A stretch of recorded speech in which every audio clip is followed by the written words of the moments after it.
Sam. Good morning, church. Many of you know me, but if you don't, my name is Eli Baker. I'm a sophomore. I'm a student in the youth ministries here.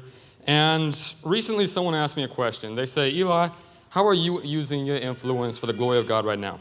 I was like, that's a really good question, right? So after some thinking about it, some praying, I finally came to the conclusion that the best way that I can use my influence for God is by being a light for the Holy Spirit in a dark world.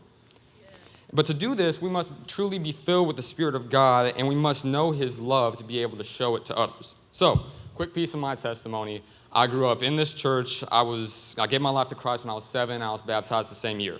And while this is a very young age, it's also about the same time I found out that not everyone goes to heaven when they die. I was told about this very hot place, and so me being a kid, I prayed to God, and I said, God, I don't want to go to Texas when I die.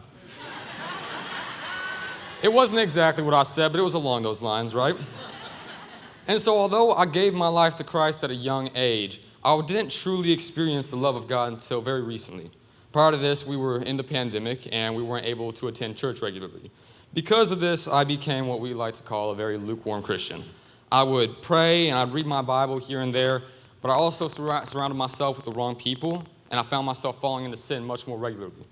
This paired itself with constant feelings of sadness, anxiety, lack of self-esteem, and it was a really rough time for me.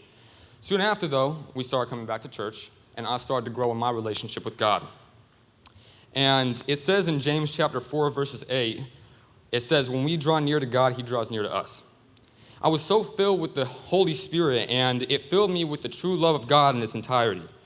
This also gave me a peace and a joy that was beyond my understanding, and it's a love so great that when you have it, it's impossible not to share with others. There's actually a perfect passage for this, and it comes out of 1 John chapter 2, verse 3 through 6. It says, we know that we have come to know Him if we keep His commands. Whoever says, I know Him, but does not do what He commands is a liar, and the truth is not in that person. But if anyone obeys His word, love for God is truly made complete in them. This is how we know we are in Him. Whoever claims to live in Him must live as Jesus Christ did. So as we look in that last verse, it says that we must live like Jesus and learn from His example. And this looks like being righteous. It looks like loving others, no matter if they're our friends or maybe we don't like them too much.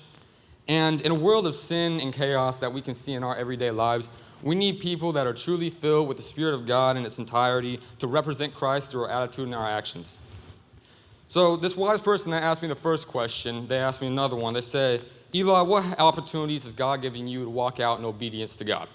This one was a little bit more difficult to answer, so I prayed about it. I thought about it some more.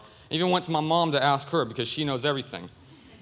And after this, I realized that God has given me opportunities not only by opening doors in my life, but also by closing doors. Right? For example, over the summer, I signed up to play football. God ended up closing this door in my life, and it gave me so many more opportunities, such as being able to go play basketball. And God has also pulled me away from relationships in my life.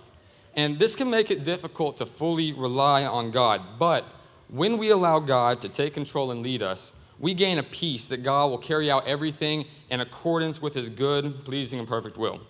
And let me tell you right now, God has given me so many opportunities to walk out in obedience.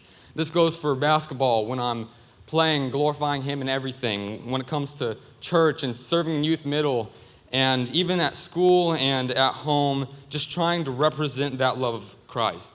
But this has also presented the need to discern whether an opportunity is from God or not. And to do this, you must pray a pretty dangerous prayer.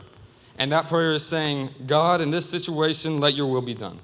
It sounds like such a simple thing to do, but let me tell you, if you pray this prayer, 9 times out of 10, it's not going to go the way you want it to. And more often than not, God will pull you away from the situation that you're in.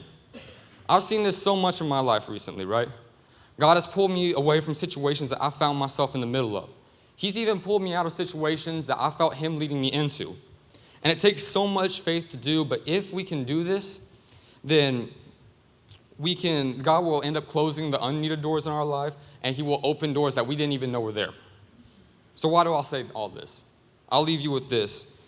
It's because when we have enough faith in God to say, God, I want this, but only You know what I truly need, so let Your will be done, then we have enough faith to walk out these situations and scenarios in obedience and putting our full faith in Him.